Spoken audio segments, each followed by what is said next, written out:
용기를 주는 묵직한 편안함 뒤에 숨어 사람을 가볍게 생각했어 나. Both are great. As for me, I personally prefer to sit in the studio. It's a 51-49 thing. 여지러움의 중심엔 항상 내가 있는데 뭘 그렇게 멀리서 찾아. Not at all. I was a big Japanese anime fan, so I've always envisioned myself when I was young, like, I'm gonna go to school, blah blah blah, and I'm gonna work in Japan. And life took a huge turn. I didn't know K-pop existed. I knew J-pop existed. I knew J-rock. I was into those stuff. I could not speak a single word of Korean, and so things were getting very hard. It was hard for me to progress.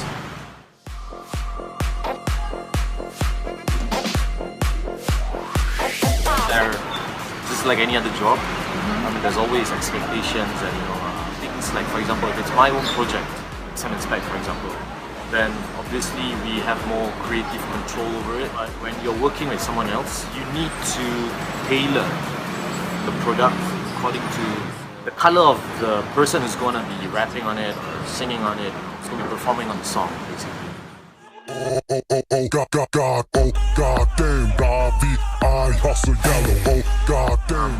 I believe, like for us, I'm sure every other artist, they have the same dilemma. As in, when I'm making music, should I be diverting this to the majority, which is the pop culture, or should I be doing what I love? Basically, the latter is the gamble. Doing it to suit the pop culture is probably something that is safer. But I think that if you can find a balance between those two, which is what we are trying to do basically, because the things that we make don't sound very radio friendly, but at the same time, people actually like it, although it does not get on the radio. So people find means to actually hear you. In that sense, if you try to find the balance.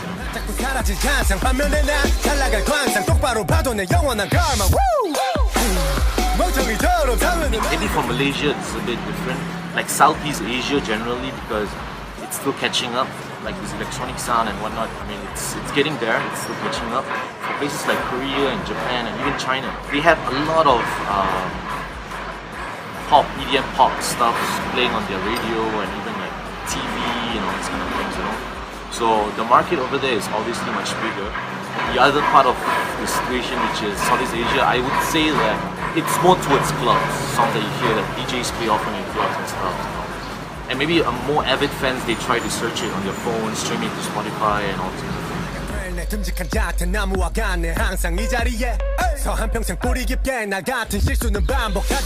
I mean, it's a different flavor, just like food, Malaysian scene is a little bit more open. You go to clubs, you don't just necessarily hear like this EDM kind of stuff. You still hear of R&B, you still hear of hip hop, obviously, So I find that's the beauty of it.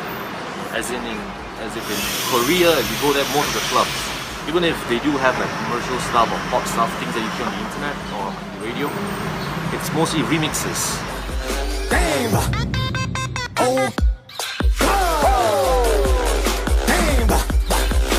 It's more of a culture thing. In Korea and Japan, even in China still, they are basically using Korea as a guideline.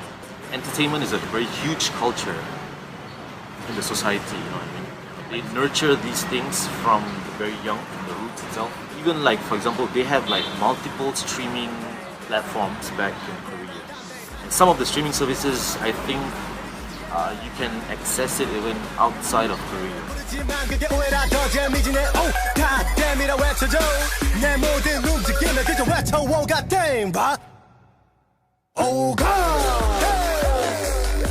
I know, I'm probably blessed. We click very easily, which is a good thing, obviously. We have obviously like any work arrangement, you will always have slight disagreements and stuff like that, which is, I think it's common. Generally, I would say we click a lot, especially when it comes to music style. Oh, what's the name of the liquor?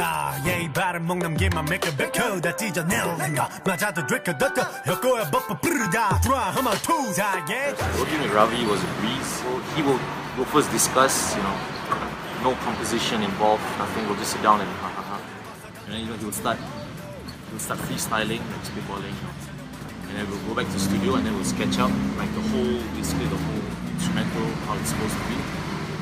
And then we'll send it to Ravi, and then he will do his magic basically. He will write the whole guide, the lyrics, the melody and whatnot, and then he'll send the guide to us.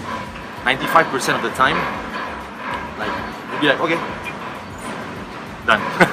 Usually what happens is that like, after I get that pick from Ravi, I will have to still like edit to complement the vocals more. The breaks and here and there, the details of it. But other than that, it's a breeze.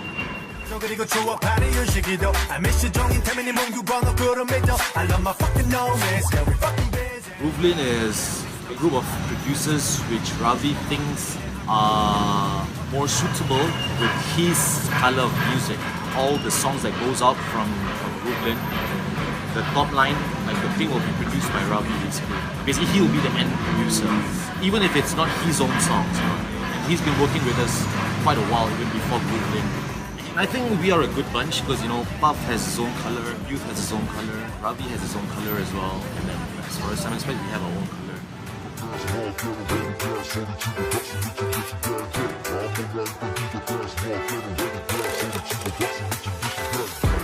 I think what Ravi had in mind was Youth and Puff, so they've been working with Ravi, with Biggs, you know, with the whole group for quite a while.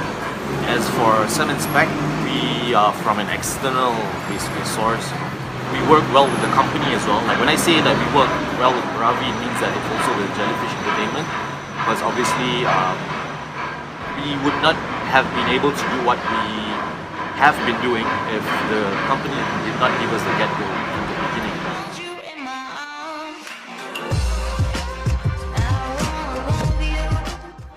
You just gotta be hungry all the time, and you gotta take, you should not be afraid of change.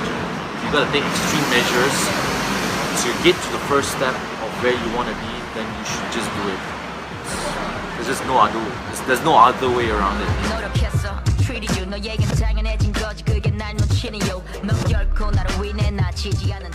You only fail when you stop trying. Then I fail. But if you keep on trying, to me you've just found one less way of how not to do it, I think. It's never impossible to do things that you really want to do.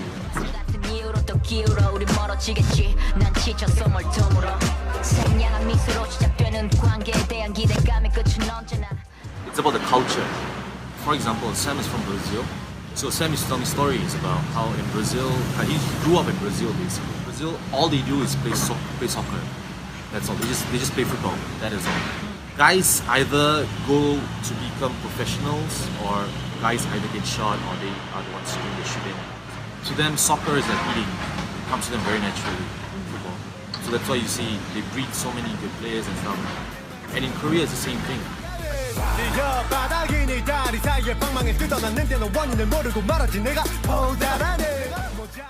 mean, generally, all Asian parents, they are very competitive with other parents, you know, because they want to equip the kids up to a point where the kid is basically Superman and all. I mean, it's a lot of pressure, but maybe later in your life, then the kid will understand why my parents did those things.